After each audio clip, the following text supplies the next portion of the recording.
Hello guys, in this session let's consider we're working on the second lecture. That's going to be conditional probability. Okay, so let's just revisit what we did in the previous video about the probability. Now when you consider probability, right, we have three major kinds. So we have the unconditional, we have unconditional, conditional, and then the last one we have joint probability. Okay, so with unconditional probability, we are not considering any prior knowledge about the system, right? So for instance, you toss a die and then you have no prior knowledge of what's going to happen, so you can class that as unconditional probability. And then for conditional probability, so it's just like what we did, what we tried to introduce. So the occurrence of one event depends on the other, so that's when it becomes conditional. So for instance, the examples we're doing in class is someone gets to work late given that they take a particular form of transport, so that gives us a conditional probability. We'll solve more examples here.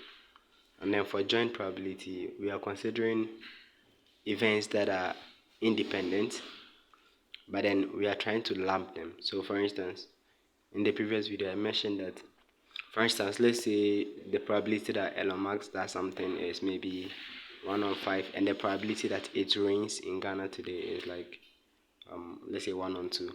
Then when you multiply these, you are kind of looking for a joint probability. So they are two independent events.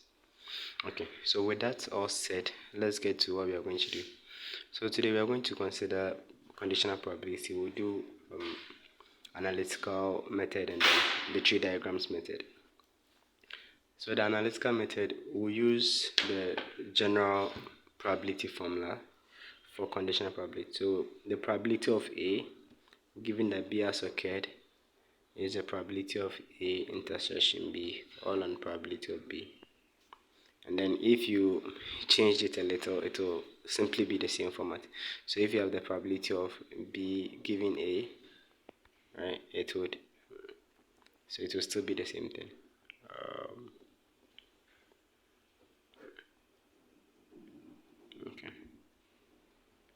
Okay.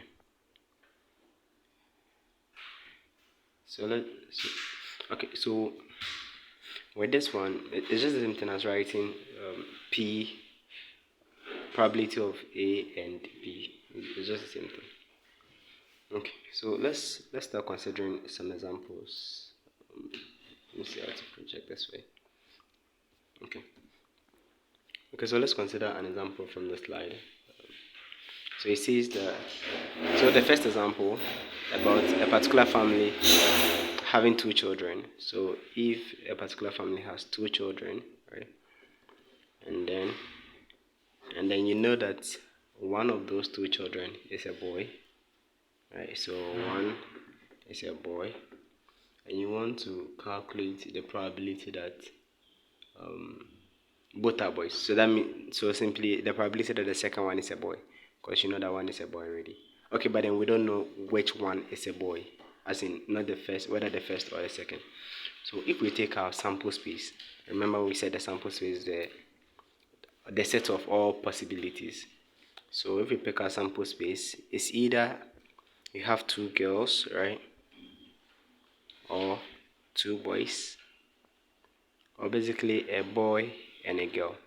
Now this is where the confusion came in. So in this case, we are going to consider precedence, right? So we're going to consider precedence. So in that case, you have BG. Yeah. So if you're considering precedence, it simply means that you are going to consider who comes first, so whether it was a boy first and a girl second, because that would give you the chance to solve. Yeah. Okay, so these are our four sets of possibilities.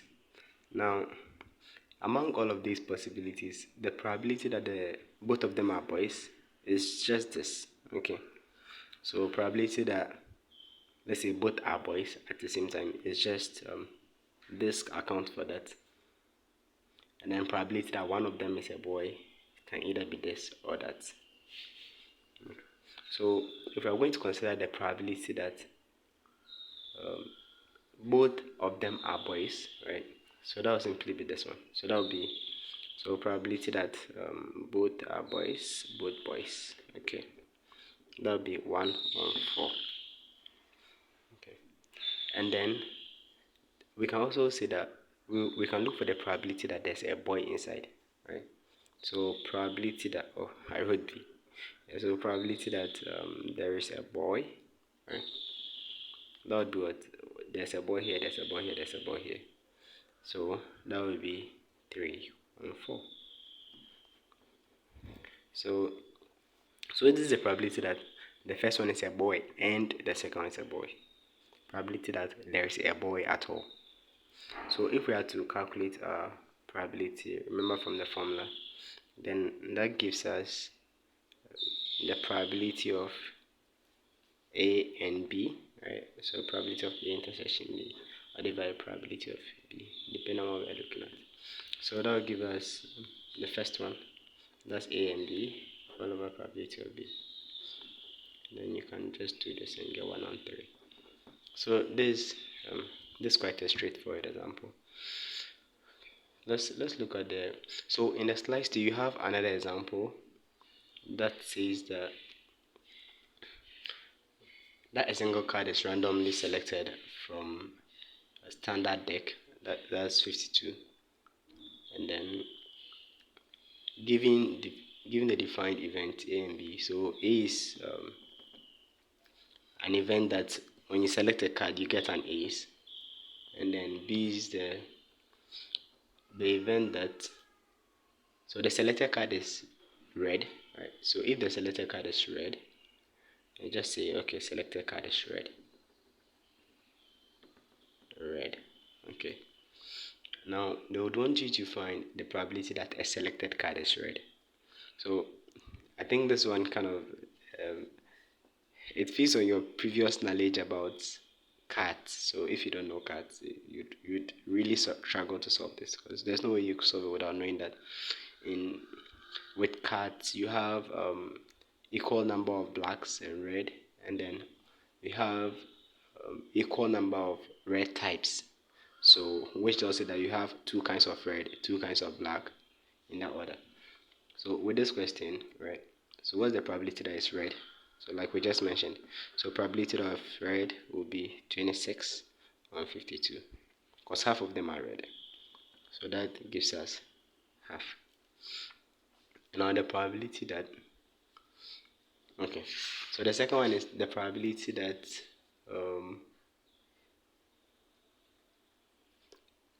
so probability of A intersection B.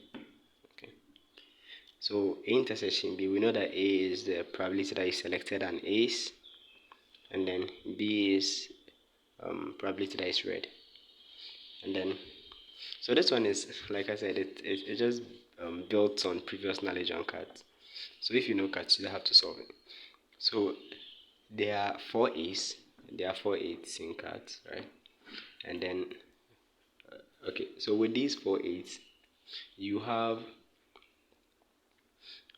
2 of them being in your red section, and you have 2 being in your black section. So if you want the probability that the selected card is red and then it's an ace, then it's just 152. Yeah, I think we'll move on to more practical examples. So that'll be like 252, so that gives you half. So the third one, let's just finish this one and move to another example. So the probability that is red, given that it's an ace, then you know that you have to calculate, so you have to divide by the probability that it's red and it's an ace. That's 2 on 52. Oh, sorry. So that's 2 on 52. Okay. Then you divide this one by the probability that it's an ace. That was what we calculated. That's half. So that's end up, yeah. Okay, sorry. Let's. I think I'm making a mistake here. Let's just check this again. So we have the probability that it's a red being 26 and 52, right? And you have the probability that it's an A, that's being your, so ace Probability that is an ace being 4 out of our 52 deck. Okay. And then the question is saying that what is the probability that is A intersection B all over probability of A. Okay. Now your A intersection B. So with this one, we can use the mathematical method, or probably if you just know the cards, right? So the probability that is an ace and then is red. So like I said, there are four a's, right? So you can use that idea and say that okay, the then the number of a's that are red will be that'll be 252, right? But then if you don't want to follow this method, okay, yeah, I think that'll just be it, because you could have if you want to probably try with the general probability formula, then I think that would be a little bit of okay. So yeah, so I'm sure. Okay, but then let's just base on this one and then move on. We'll get to more practical examples. So to calculate this, that'll be your 252 divided by your 452, and that simply gives you half. Yeah. Okay, so let me see if I get a more practical example. Okay, so there is a more practical example here. The third one. So it says that consider tossing a fair dice, a fair six-sided dice once, and then the event. So we define some events for you. So event A is 2, 4, 6. Now event B is 1, 2, and then 3. Okay. And then event C is 1, 2, 3, and 4. Now with these ones, I want you to calculate the probability of A. Okay. Now you have to have your sample spaces. So write down your sample space. Your sample space is 1, 2, 3, 4, 5, 6. Because 6-sided. So probability of A. Right. So with this one, if you have to find probability of A, then you just do counting. 3 on this one. So that'll be like 3 on 6. That gives you half.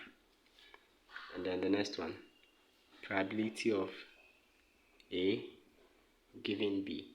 Okay.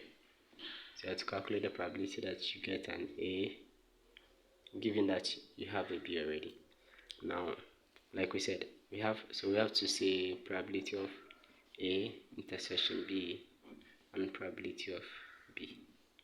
Now what's A intersection B? So you look here, what are the common terms? You just have one. So that gives you, right? So you just have one common term. That's 1 on 6. And then divide by your probability of B. That's 1 on 2 or 3 on 6. So you end up getting 1 on 3. So this one is fine. And then the next one, I want you to calculate probability of A given C. Okay. Then same procedure. A intersection C on probability of C. Yeah. Then what does that give you? So we check our C. Our C is a set of 4 times. And then our A is this. So you have how many intersections? You have 2 intersections. So you have 2 and 4. So that will be 2 on 6. Then you divide by the probability of C, which is 4 on 6. Then you end up with, so this cancel out, you can have. Yeah. So this kind of a more direct example to it. Okay. So yes, so that's just the major thing about conditional probability. So this is using the analytical method. You can always solve this one. But then if you have a lot of terms, then it becomes a little more tricky. So that's why you would need to use your tree diagrams. So there are other examples in the slides. I'm sure we'll solve them and then post them in the groups later on. So there is an example about the so males and females with pets, and all of them follow the same idea. So if you're able to find the upper intersection, that's the intersection between the two events, and then you can move on to find So if you have the probability of the second one, then you find the intersection between the two, then you just do a division. Then that gives you a conditional probability. Okay. Okay, and there is also an example about the Titanic. It's the same thing too. So we'll just solve them and put them in the groups. Okay, so let's move to the tree diagrams. Let's get to tree diagrams. Okay. So tree diagrams. Okay. So with the tree diagrams, you're trying to break down the question, right, into sets of should I say easier to solve methods, right? So these tree diagrams, most of them form part of the Bayes theorem. So we'll get there in the next slide. But it's basically the same thing. It's just the same idea. So what you do is that you have a central event. So let's just start with an analogy. You have a central event, right? Maybe some beginning point, and then from that beginning point, there are a number of possibilities. Then you draw them out. Now, from these number of possibilities, each of these can have a number of possibilities too, right? Each of these can have a number of possibilities. So what you're trying to do is that you are trying to um, find the probability of things that depend on other things. So you know that whatever would be here would depend on this. Same thing for here. And then same thing for these points. So whatever happens here depends on this and depends on that. So this is why we are doing the conditional probability. So we are trying to look at things that depend on each other. Okay. Okay. So let's break let me put this aside. Okay. Let me write this again. Tree diagrams.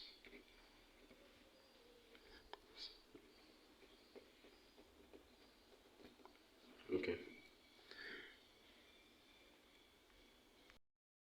Okay. So I just took the time to sketch this diagram from the slides. Okay. So you have some tree diagram here. So in most cases, they don't give you the tree diagram. You have to draw it yourself. But in this question, they gave it to us. So let's just use it. So the question was that you have probability of a day it's raining. So if it's clear on a day, or if it's cloudy, then you have probabilities whether it will rain or it will not rain. So if it's so the probability that a day is even clear in the first place is 0.28, and a cloudy day is this. Then on a clear day, so if we assume that yes, today is clear, then the probability of it raining on a clear day is 0.04, fairly small. And then the probability that it will not rain, right, is really high. Probability that it will rain on a cloudy day is 0.31, and it will not rain is this. So you have a question, right? So the question is so you want to find the probability that a day will start out clear and then will rain. So probability that a day will start out clear and rain. Okay. So in this case, what is our baseline? So the question is, when you're trying to solve some of these questions, just look at what do we know, right? Sorry, I had to lift my hand. So what do we know? So what do we know, right? So in this question, what we know is that we know that the day is clear. That is what we know. So if you know that the day is clear, then you can say that we are going to find the probability that okay, but this is not a little, so let me take this off. So the probability that the day will start out clear and will rain, I was trying to write it in English, not the actual mathematical thing. So what we are trying to find here is that the probability that it will rain, right, given that it is clear. Okay. So if we want to find the probability that it will rain, given that it is clear, then our job is more simpler. Why? So now we have to find our baseline. So we say that this one is the same as probability of rain intersection clear all over probability of what? Clear. Okay. So here, if we come here, right, then we have what's the probability that it will rain in a clear day? That's this. So this is already catered for. But then let's just in case. So this simply means that the probability that so if it's clear is this. By giving that it will rain, it is clear. You want to find the probability that it will rain. That will simply be this. But then we can solve it. So that will be so what's the probability that is clear? That's 0.04. Then you multiply by the probability that it will rain.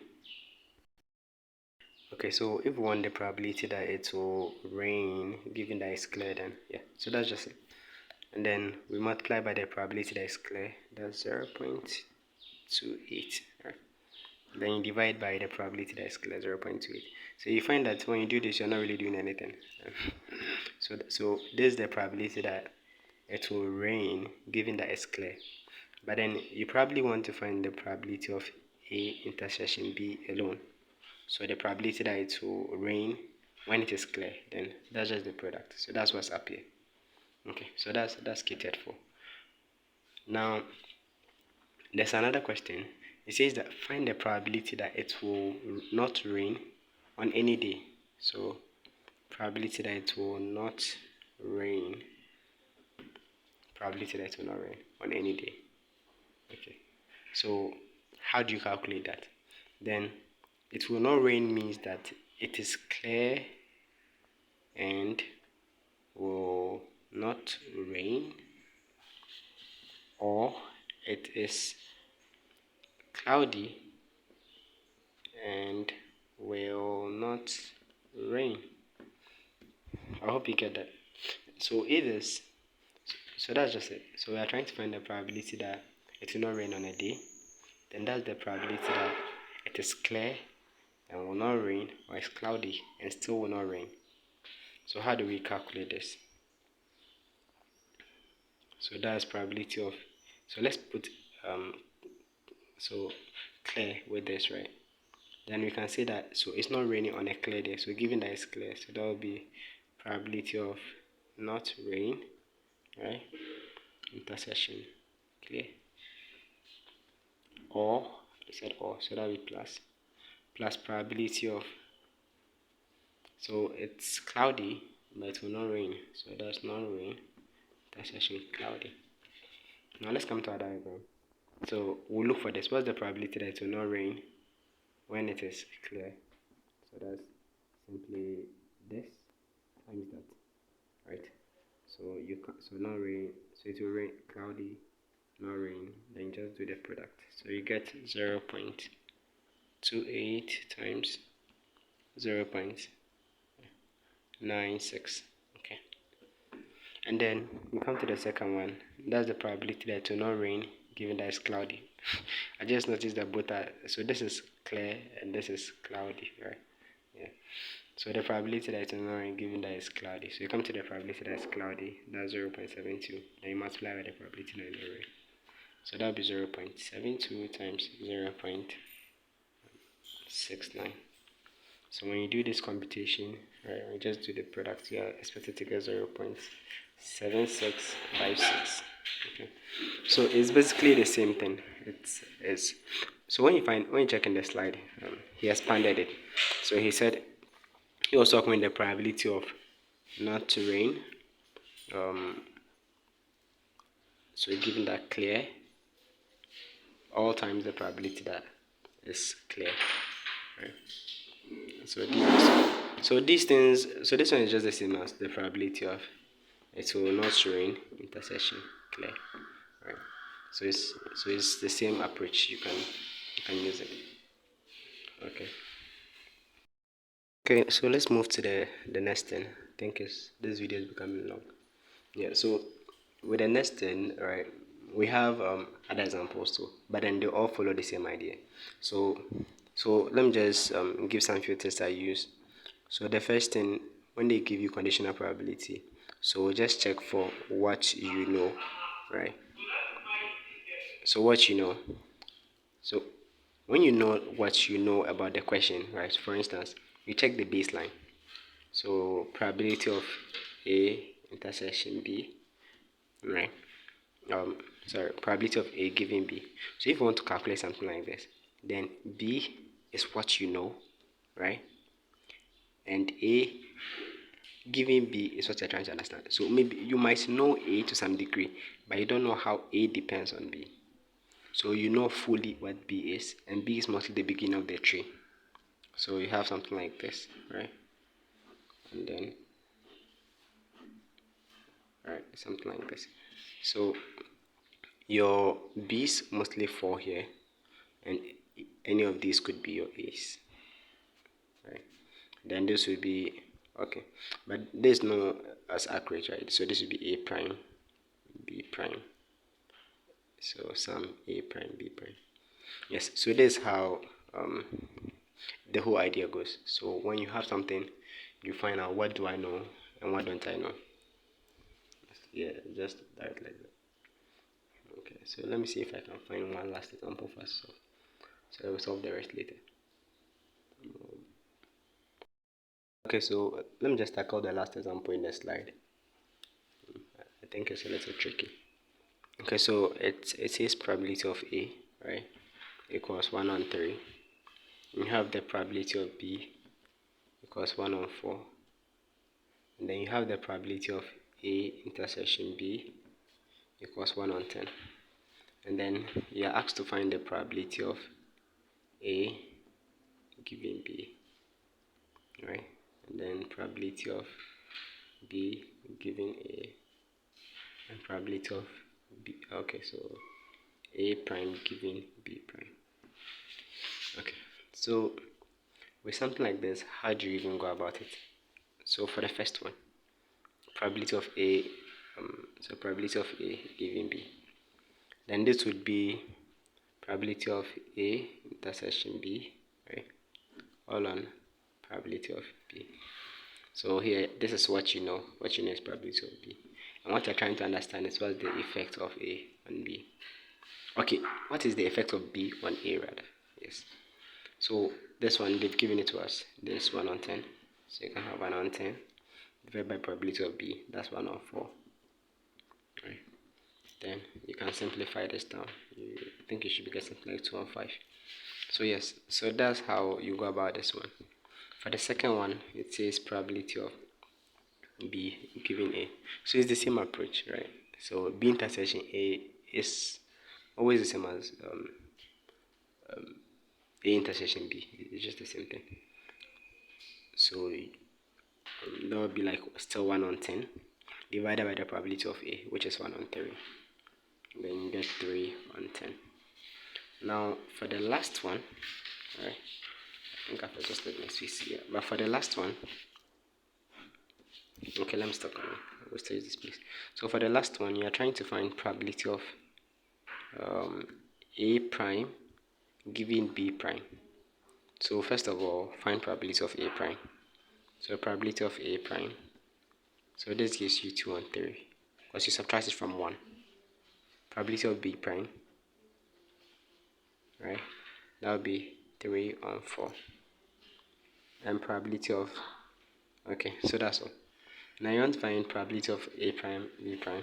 So that gives you, so probability of A prime intersection B prime all divided by the probability of B prime.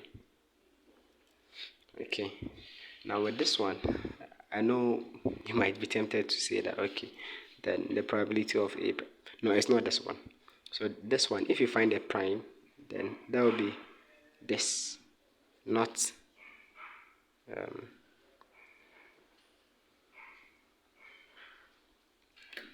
so really I don't think these two are the same. Okay, so something like this and this, they are not the same, so we don't make that mistake.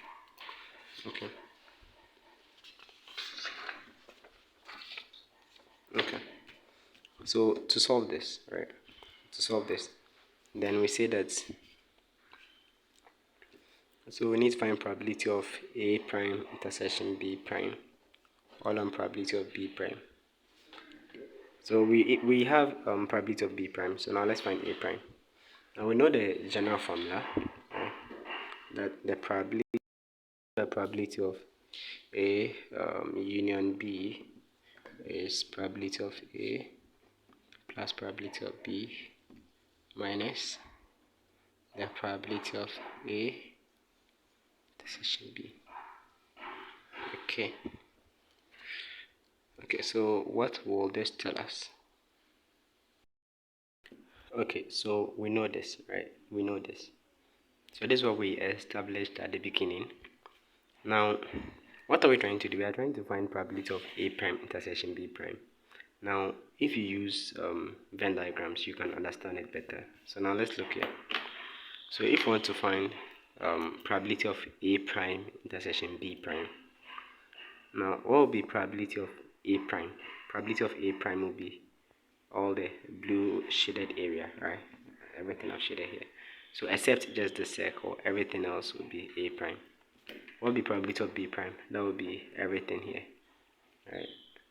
So now I realize that the probability of A prime intersection B prime, right, is simply equal to the probability of A union B prime, right? Yes. So with this said, let's go on to find our probability of A union B. Then we take the prime of that. Okay. Hope we good. So let's get to it. Let me take this off. Okay. So this is a 10. So what's our probability of A? 1 on 3 plus 1 on 4. Okay. And then minus this intersection, that's 1 on 10. So you can do this. So you can take the time to simplify this down, right? Yeah, but then you can just use your calculator, no stress. So you get 29 on 60. So this 29 on 60 is the probability of A union B. Now you want the probability of A union B prime. So that gives you 1 minus 29 on 60. So that gives you 31 on 60. And this one is equal to probability of A union, A union B prime, which is equal to, so this is it, right? Then from this one, then you can now see that your, so here, so you can see that you can now boldly see that 31 on 60 divided by your 1 B prime. What's your B prime again? B prime is 3 and 4. Okay, so you can simplify this down too. Simplify this, you get 0.688. Okay, yeah. So this is the probability of A prime given B prime. Yeah, so basically that's all for this one. We'll make sure to solve some of the questions answered. Yeah, so that's just it. If you have any questions or you feel like I made a mistake somewhere or just got it wrong, you can just put it in the comments. Maybe we'll check it out. Maybe someone will sort it out. Yeah. Okay, so thank you for watching.